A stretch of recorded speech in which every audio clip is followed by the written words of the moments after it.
Nellore mayor అవిశ్వాస తీర్మానంపై ఉత్కంఠ నెలకొంది. అవిశ్వాస తీర్మానం నేపథ్యంలో పలువురు పార్టీలు మారుస్తున్నారు. కార్పొరేషన్ కు సంబంధించి మొత్తం 54 మంది కార్పొరేటర్లున్నారు. వీరిలో 42 మంది టీడీపీలోకి చేరారు. వైసీపీలో కేవలం 12 మందే ఉన్నారు. అయితే ఇటీవల 5గురు టీడీపీ నుంచి వైసీపీలో చేరారు. 24 గంటల్లోపే మరో 2 టీడీపీలోకి చేరారు. దీంతో ఎవరు ఏ పార్టీ నుంచి ఏ పార్టీలోకి జంప్ చేస్తారో అర్థం కాక 2 పార్టీలు తలలు పట్టుకుంటున్నాయి.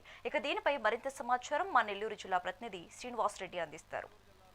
18వ తేదీ జరిగే మేయర్ అవిశ్వాస తీర్మానంపై నెల్లూరు జిల్లాలో ఒక ఉత్కంఠ నెలకొందని చెప్పుకోవచ్చు. దీనికి సంబంధించి ఇటు వైఎస్ఆర్ కాంగ్రెస్ పార్టీ, ఇటు టీడీపీ, తెలుగుదేశం పార్టీ రెండు కూడా కార్పొరేటర్లని అటు జంప్ చేసే అవకాశాలు పూర్తి స్థాయిలో కనిపిస్తున్నాయి. మొత్తం మీద 54 వార్డులకు సంబంధించి, నెల్లూరు కార్పొరేషన్లో ఉండే 54 వార్డులకు సంబంధించి 54 మంది కూడా గతంలో వైఎస్ఆర్ కాంగ్రెస్ పార్టీ బీఫాయిన్ గెలిచిన వాళ్ళు. వీళ్ళందరూ కూడా మారిన సమీకరణల నేపథ్యంలో 2024 కూటమి ప్రభుత్వం అధికారంలోకి వచ్చిన తర్వాత ఇందులో దాదాపు 42 మంది తెలుగుదేశం పార్టీకి జంప్ అయ్యారని చెప్పుకోవచ్చు. అయితే ఇటీవల 2 రోజుల క్రితము మాజీ మంత్రి అనిల్ కుమార్ యాదవ్, అదేవిధంగా ఎమ్మెల్సీ పర్వతిరెడ్డి చంద్రశేఖర్ రెడ్డి ఆధ్వర్యంలో 5 మంది కార్పొరేటర్లు మళ్ళీ జగన్మోహన్ రెడ్డి సమక్షంలో సొంత గూటికి చేరారు. అయితే సొంత గూటికి చేరి అటు తాడేపల్లిలో జగన్మోహన్ రెడ్డి గేటు దాటిన నిమిషంలో పోలీసులు వాళ్ళపై వివిధ కేసులు అని చెప్పి అరెస్ట్ చేయడం జరిగింది. ఇటు మాజీ మంత్రి ఆరోపణలు తీవ్రస్థాయిలో గుప్పిస్తున్నారు. పోలీసుల పైన కావచ్చు, అందరిపైన కావచ్చు. తమ కార్పొరేటర్ని పోలీసులు కానీ, అదేవిధంగా టీడీపీ నాయకులు కానీ బెదిరించి మళ్ళీ టీడీపీలోకి వెళ్ళే విధంగా చేశారని చెప్పి ఒక ఆగ్రహం అయితే వ్యక్తం చేస్తారని చెప్పుకోవచ్చు. ఏదేమైనా నెల్లూరు జిల్లాలో 18వ తేదీ జరిగే ఈ యొక్క అవిశ్వాస తీర్మానంపై ఒక ఉత్కంఠ నెలకొందని చెప్పుకోవచ్చు. కౌన్సిల్ సమావేశం 18వ తేదీ ఏర్పాటు చేయమని చెప్పి కలెక్టర్ కూడా ఆదేశాలు జారీ చేశారు. దీనిపైన ఇప్పటికే ఇటు తెలుగుదేశం పార్టీ అయితే వాళ్ళ దగ్గర ఉన్న కార్పొరేటర్లతో ఏకంగా క్యాంపెయిన్ నిర్వహిస్తామని చెప్పుకోవచ్చు. ఇటు తిరుపతి ఇంకా కొన్ని పలు చోట్ల కూడా వెళ్ళినట్టు మనకు తెలుస్తూ ఉంది. ఇటు వైఎస్ఆర్ కాంగ్రెస్ పార్టీ తరఫున కేవలం 12 మంది కార్పొరేటర్లు ఉండగా ఈరోజు అందులో ఒకరిద్దరు మంత్రి నారాయణ ఆధ్వర్యంలో టీడీపీలో చేరినట్లు తెలుస్తూ ఉంది.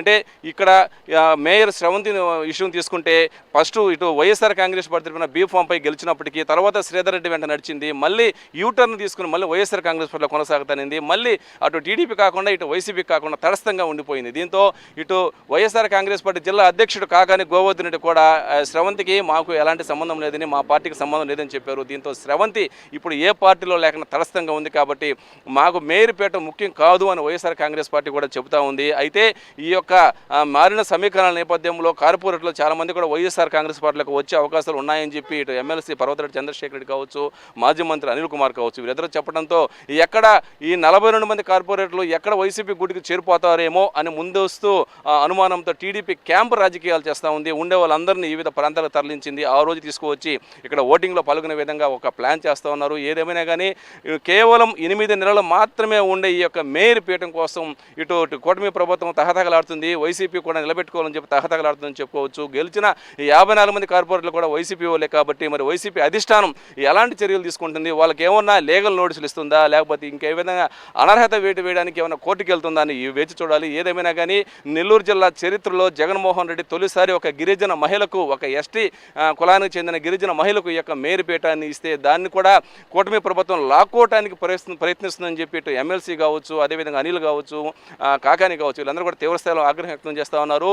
అంటే నెల్లూరులో ఒక గిరిజన మహిళకి ఇచ్చిన యొక్క సీటును కూడా లాక్కోవడానికి ఎంత తహతహలాడుతున్నారు కూటమి ప్రభుత్వం అని చెప్పి ఒక మెసేజ్ని అయితే తీసుకుపోవడానికి ఇటు వైఎస్ఆర్ కాంగ్రెస్ పార్టీ అయితే తీవ్రంగా ప్రయత్నాలు చేస్తుందని చెప్పుకోవచ్చు. జిల్లా చరిత్రలో తొలిసారి ఎస్టీ మహిళకి ఇచ్చిన ఈ యొక్క పీఠం లాక్కోవడం పట్ల కూడా చాలా గిరిజన సంఘాలు కూడా ఇటీవల కాలంలో ఆందోళన ధర్నాలు చేస్తూ ఉన్నాయి. ఏదేమైనా కానీ 18వ తేదీ వరకు ఈ యొక్క ఉత్కంఠ నెలకొంది. 18వ తేదీ ఏం జరుగుతుందని ఒక ఆదురత ఉంది. ఈ యొక్క క్యాంపులో ఉండే కార్పొరేటర్లు ఇటు కౌన్సిల్కి వచ్చిన తర్వాత ఎవరి పక్కకు చేతారని చెప్పి అయితే